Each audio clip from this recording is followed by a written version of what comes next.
Okay, we're revisiting Bach BWV 6.6. In the first video, we just figured out what the cadences were, which confirms the keys that we're in. And we looked at a couple places where Bach has some interesting voice leading going on. So this time we're going to go through, and it's going to be a little more of a slog, but we're gonna figure out what our non-chord tones, are. We're not going to name them at this point. That will be something we come back and do later when we're covering non-chord tones in the year one class. And now we're just going to dive in and start doing chords and inversions, right? So we're in G minor. We have a perfect authentic cadence here. These F sharps are just from the harmonic minor, giving us major 5 chords or dominant 5 chords, that kind of thing. And we have a G and a B flat and a D and a G. That's my 1 chord right there, right? You can probably dispense with these as passing notes. They're lovely, right? They're like, right? Nice, okay? Don't need the F sharp here because it's going down, leading away from the tonic. So we don't use the harmonic minor there. Doesn't mean we've changed key or anything. It just means the direction of the line is not taking us to a 1 chord, so we don't make it raised. And this is a G and a D and a G and a B flat. It's still a 1 chord. Don't really need to put it again, but I like to, when we go over a bar line, just to remind myself in case I'm zooming in on a bar, what it is. I don't want to have to keep going backwards. And then here I have a C, an E flat, and an A. You could say, well, are these part of the chords? And if you did say that, instead of an A, it's a G, then you have a C chord here, which would be perfectly fine. But this has been the pattern of non-chord tones, and it's doing it again. And, you could say C, E flat, G, B flat, and this would be like a 4/7 if you want. And, Bach is aware, of course, that that's the sound that he has, but we can also look at this here. This is a C, E flat. That's a 2 chord. It's very common as well. It's diminished first inversion, thirds in the bass, so we write a 6 there, which means that we're coming up to a 5. I think he's going beat by beat by beat. Don't get too carried away with what this is right now. Keep it in its place. It can sometimes form a chord, and sometimes it doesn't form a chord. It's nice when it does. If it's important to the chord progression to make it seem more normal, that can be something as well. But 1, 2, 5, right? 5/7 actually, because of that right there. D, F sharp, D, A, right? Dominant right there, and 2 likes to go to 5. 4 likes to go to 5 too, but this is just more common, and it's beat by beat. This is just not a thing, right?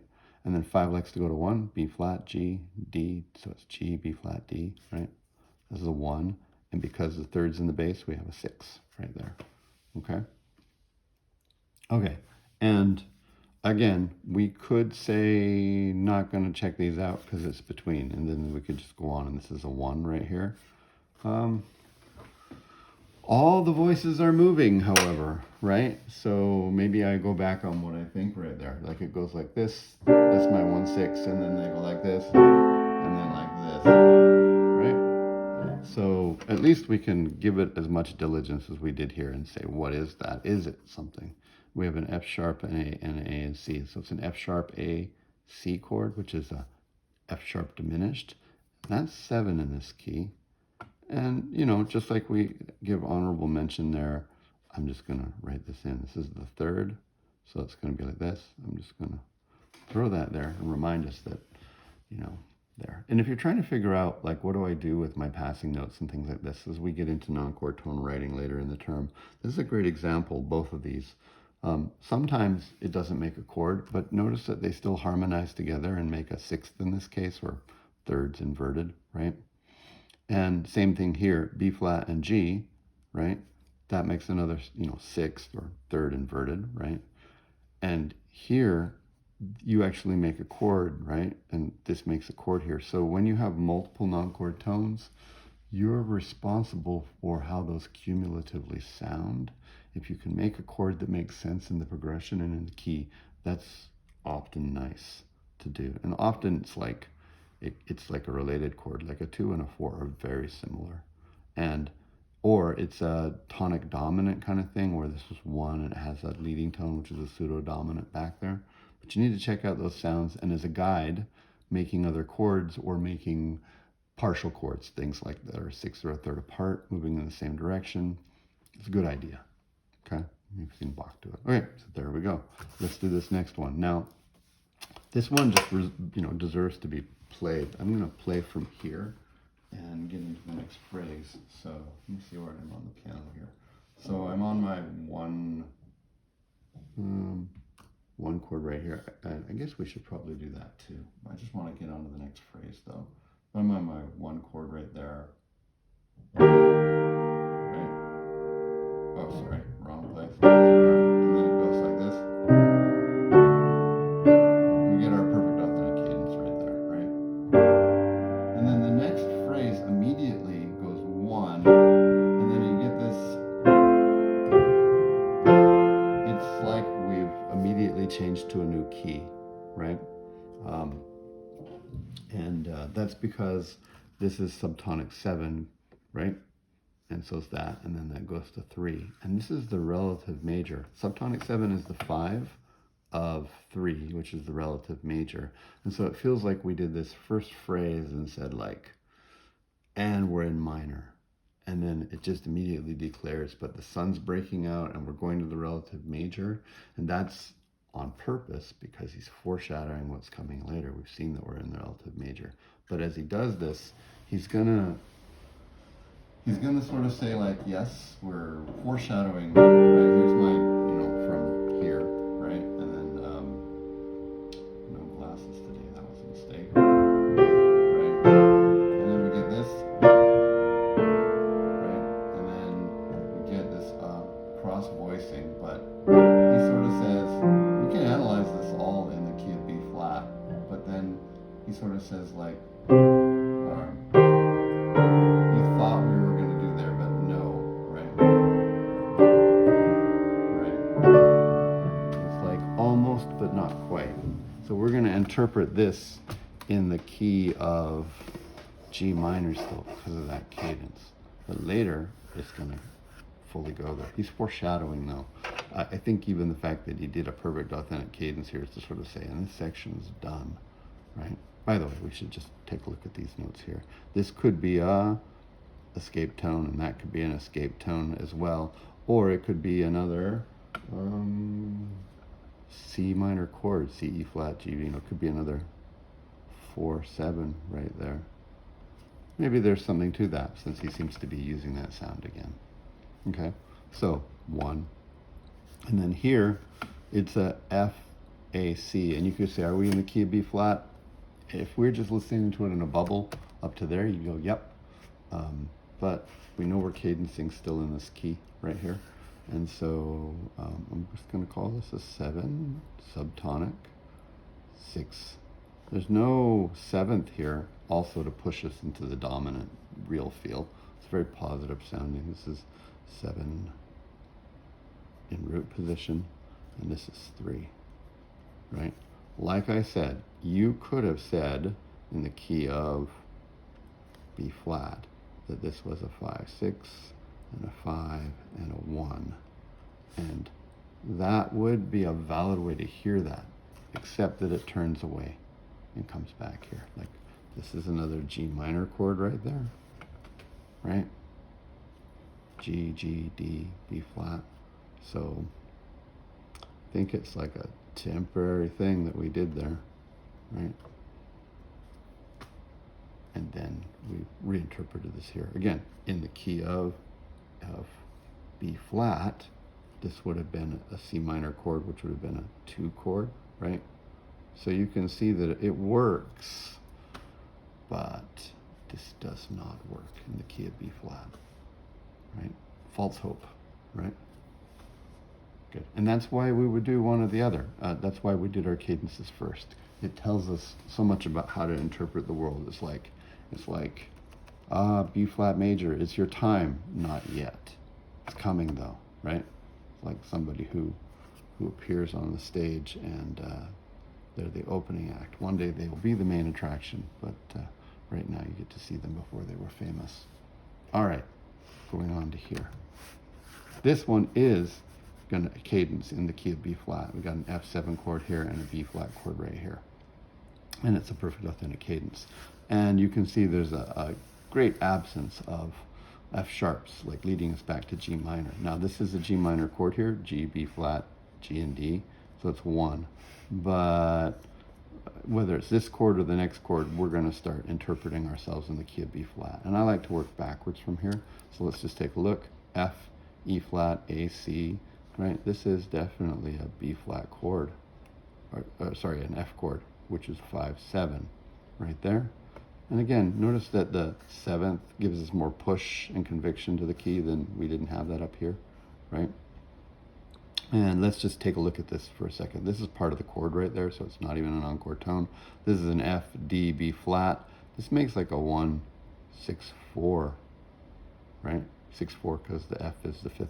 And that's just all kind of like a 5 chord ornamentation going on there, right? All right, let's go backwards here. B flat, F, B flat, D. This is a 1 chord, okay?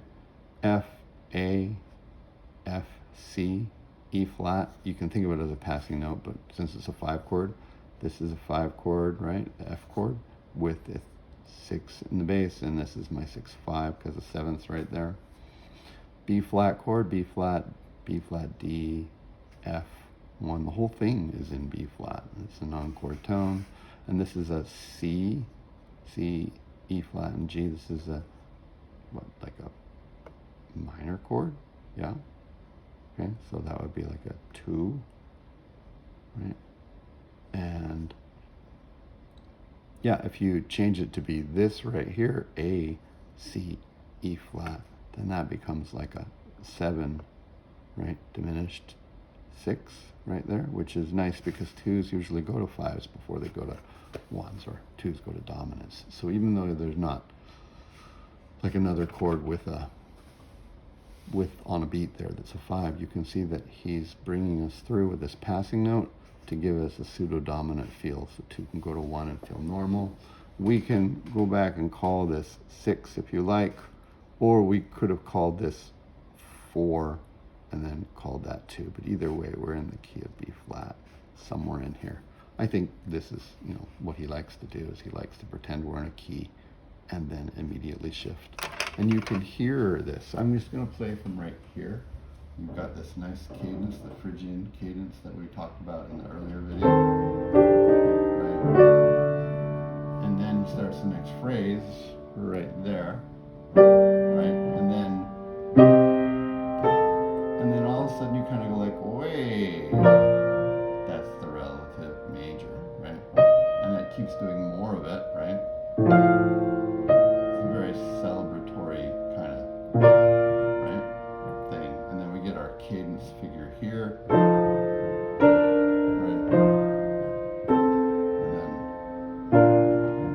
And then, okay, so foreshadow, not yet. And then, yep, let's do this. Again, controlled because of the cadences. And then look, here's my chord again. It's like we just said, okay, that was nice. But we're going to be in G minor because that's where we started again. 5-6 because D, F sharp, A, D, thirds in the bass, right? Which likes to go to 1, G, right? D, G, B flat, 1. This is just an octave jump. Here we have that sort of like, which is it here? And I feel like this is going to be a suspension right there, right? Holds over, steps down. I mean, this would be an F sharp, A, C, right? And if this is true as a 7 chord, we're looking for probably a 1 next. And there we are. We have a G, B flat, and D. So it's a 1 chord in first inversion, passing tone. Now, there's something really cool that's going to happen here at the end. We know already that there's a modally borrowed 1 picardy third. And in the last video, we talked about how Bach foreshadows it with the anticipation note right here. This is an anticipation, and since it's already major or natural, B natural, it's going to make this a major chord right here. And by spoiling that ahead of time, it's a very sweet sound. You get, instead of just going like this, which is fine, you get this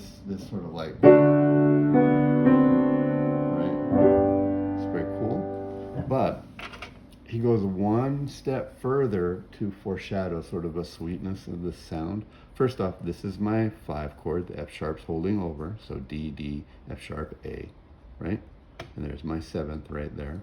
But check this out, it's not a 1 chord. E flat, B flat, G. These are from the key signature over there. That's a 6. That's a beautiful thing. Now you can say that he's gone to another C chord right here, and we can put this in as a 4/7 right there because of this. And I kind of like it because he's done it in other places, but it doesn't. Or you can just say it's an appoggiatura, right? Similar appoggiatura. They both work. It's the same thing. But listen to this from here in.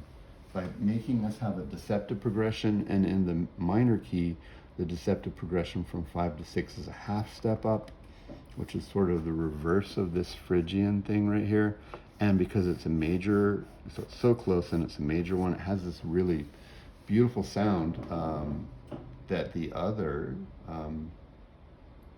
deceptive progression, like the one in the major, doesn't quite have. I'm just going to play from here so you can hear that. So we're on our 1 chord, and we go and dive down, and we get the suspension over the 7 chord, and it feels so serious, right? And then here it comes.